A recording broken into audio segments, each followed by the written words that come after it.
ዜናው በዝርዝር በአማራ ክልል የተለያዩ ከተሞች በሺዎች የሚቆጠሩ ነዋሪዎች የተሳተፉባቸው መንግስትን የሚደግፉ ሰልፎች ሲካሄዱ አሉ። ዛሬ እሁድ የተካሄዱት ሰልፎች ሰላምን ለመደገፍና ጽንፈኝነትን ለማውገዝ ያለሙ እንደሆኑ የክልሉ የመንግስት ኮሚኒኬሽን ቢሮ አስታውቋል።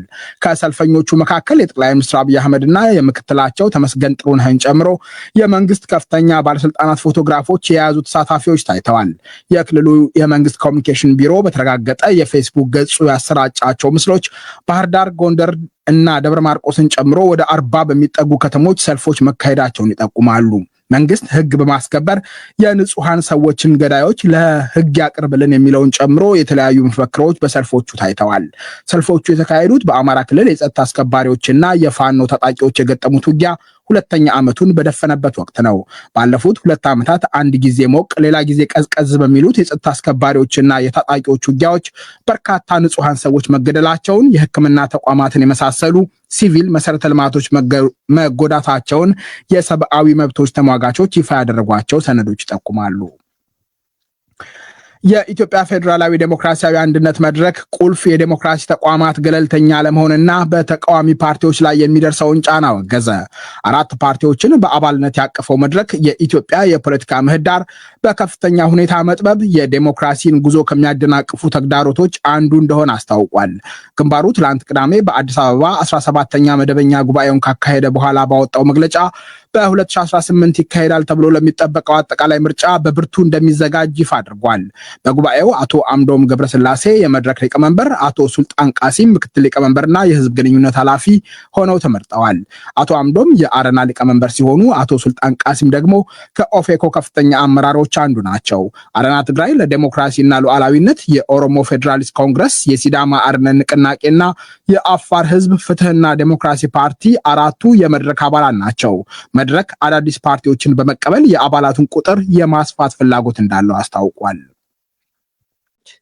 የኢትዮጵያ ፌዴራል መንግስትና የኤርትራ መንግስት ጀምረውት የነበረ ግንኙነት በሻከረበት በአሁኑ ሁኔታ አንዳንድ ለህወሓት ቅርበት አላቸው ተብለው በሚተቹ ግለሰቦች የትግራይና የኤርትራ አዋሳኝ ድንበር ላይ የሚገኙ ህዝቦችን የማቀራረብ እንቅስቃሴ መጀመሩን ሪፖርቶች ያመለክታሉ።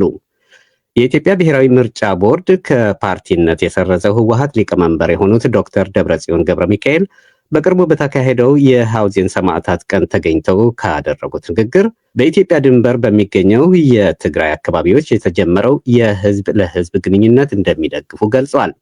ጠቅላይ ሚኒስትር ዶክተር አብይ አህመድ በበኩላቸው በቅርቡ ከፖለቲካ ፓርቲዎች ተወካዮች ጋር ባካሄዱት ውይይት በህወሓት በኩል ህገ መንግስቱን የሚጥሱ ተግባራት እየተከናወኑ መሆኑን ጠቅሰው የመከላከያ ሰራዊቱ ከዛሬ 4 ዓመት በፊት በነበረበት ሁኔታ ላይ እንዳልሆነ አስጠንቅቀዋል። አሁን የህዝብ ለህዝብ በሚል የተጀመረው ግንኙነት እስካሁን ባለው ውጤት ከኢትዮጵያ ወደ ኤርትራ ነዳጅን ጨምሮ ሌሎች ሸቀጦች ድንበር ተሻግረው ስለሚሄዱ በትግራይ የሸቀጦች መናር እያስከተለ እንደሆነ አንዳንድ የክልሉ ነዋሪዎች ለዶይቼ ቬለ በሰጡት አስተያየት ገልጸዋል። የቀድሞ የትግራይ ጊዜያዊ አስተዳደር ፕሬዝዳንት አቶ ጌታቸው ረዳ በትግራይ ተፈጸሙ ያሏቸው የዘር ማጥፋት ወንጀሎች 70% የተፈጸሙት በኤርትራ መንግስት መሆኑን ከዚህ በፊት ገልጸው ነበር። የኤርትራው ፕሬዝዳንት ኢሳያስ አፈወርቂ በኤርትራ የነጻነት ቀን ላይ ባደረጉት ንግግር ደግሞ በትግራይ በተካሄደው ጦርነት የፌዴራል መንግስትን ማገዛችን አይጸጽተንም ማለታቸውን ተከትሎ ግንኙነቱ በበርካቶች ትችቶች እየተሰነዘረበት ነው። በትግርኛ ጽምዶ አሊያም መጣመር የተባለለትን የህዝብ ለህዝብ ያሉት ግንኙነት ወዴት ያመራል? የዛሬ ውይይታችን ርዕስ ነው። እስቲ ተወያዮቻችን ራሳችሁን በማስተዋወቅ እንጀምር። ዩሱፍ ያሲን ከኦስሎ። እንግዲህ አቶ ዩሱፍ የምስራቅ አፍሪካ ተንታኝ ናቸው። አብዱራህማን ሰይድ ከለንደን ኤርትራዊ ተወላጅ ነኝ። የምስራቅ አፍሪካ ወይም አፍሪካ ቀንድ ተንታኝ። የማነ ካሳ እባላለሁ። በመቀሌ ዩኒቨርሲቲ የህግ ትምህርት ቤት አስተማሪ ነኝ ከመቀለ። አመሰግናለሁ። ሚሊዮን አስላሴ ይባላለሁ ከመቀለ የዶይቼ ቬለ ዘጋቢ።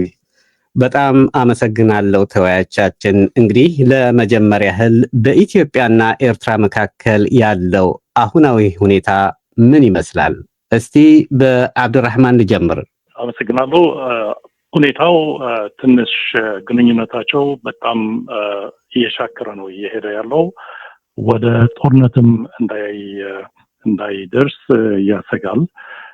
ዋናው ምክንያት ለዚህ ደግሞ በኢትዮጵያ በኩል በጠቅላይ ሚኒስትሩና በኢታማጆር ሹሙና ሌሎች ኃላፊዎች አምባሳደሮችም ሳይቀሩ ስለ የባህር በር ጥያቄ አንስተው ለኢትዮጵያ የህልውና ጉዳይ ነው እና በውድም ማስገኘት አለብን እያሉ ስለሆነ ይሄ ልክ የጦርነት አዋጅ ተደርጎ ነው የሚወሰደው። ምክንያቱም የባህር በር የአንድ ሶቨሬን ሀገር ከሆነ ለመገልገል ይቻላል በኢንተርናሽናል ህግ፣ ግን ቦታውን ወይም ወደቡን ቆርጦ ወስደው ወደ ሌላ ሀገር ሶቨሬንቲ ማስገባት አይቻልም እና በዚህ ምክንያት ግንኙነታቸው በጣም እየሻከረ ሄደዋል። ልክ ነው። በኢትዮጵያ በኩል የመሻከሩ ምክንያት ምናልባት በፕሬዝዳንት ኢሳያስ ስለ ፕሪቶሪያ ስምምነት አልተደሰቱም የሚል ወቀሳዎች ይሰማሉ ከጊዜ ወደ ጊዜ። ግን ይሄን ለመሻከሩ ዋና ምክንያት ሊሆን አይችልም። ምናልባት ቅሬታዎች ተሰምተዋቸው ይሆናል ፕሬዝዳንት ኢሳያስ፣ ምክንያቱም ስለነበሩ በጦርነቱ ጊዜ ትግራይ ላይ በተደረገው ጦርነት ማለት ነው እና ስምምነቱ ሲፈራረሙም በትግራይና በህወሓት ምናልባት መማከርና የእሳቸውም ራዕይ መውሰድ ተገቢ ነበር ሊሉ ይችላሉ። ግን ከዛ አልፎ ስለ ጉዳዩ ብዙ የሚያስጨንቅ ነገር አልነበረም፣ ወይም ደግሞ ለግንኙነታቸው የሚያሻክር ነገር አልነበረም። ለዚህ ዋና ምክንያት ደግሞ ወይም ማስረጃ በኬንያ በሄዱበት ጊዜ ፕሬዝዳንት ኢሳያስ ምንም ችግር እንደሌለባቸው፣ ሰላም ከሰፈነ የፕሪቶሪያ ስምምነቱ ችግር እንደሌላቸው ወይም ምንም እንቅፋት እንደማይሆንበት አስረድተው ነበር።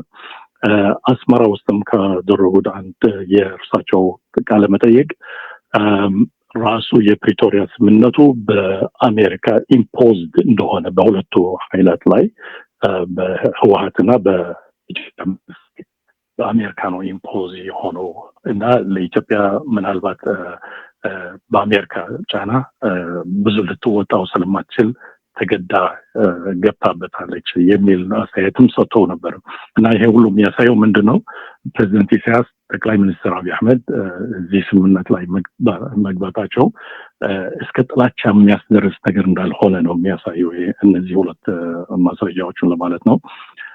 በዚህ ምክንያት በአሁኑ ጊዜ የሚታየው ያለው ከህወሓት መቀራረብ በኤርትራና በህወሓት መቀራረብ ይህን ለጠቅላይ ሚኒስትር አብይ አህመድ ብዙ ስጋት ሊፈጥርበት እንደሚችል በዛውም በኢትዮጵያ ውስጥ ባለው የኢኮኖሚና የጸጥታ ችግሮች ከዛም ለመውጣት ሲል ምናልባት የባህር በር ጉዳይ ለሁሉም ኢትዮጵያኖች በዛ በኩል ሞቢላይዝ ማድረግና ለሱም ለስልጣኑም ትንሽ ጊዜና ሌጂትመሲ ሊሰጠው ይችላል በሚል አስተሳሰብ ሊሆን ይችላል።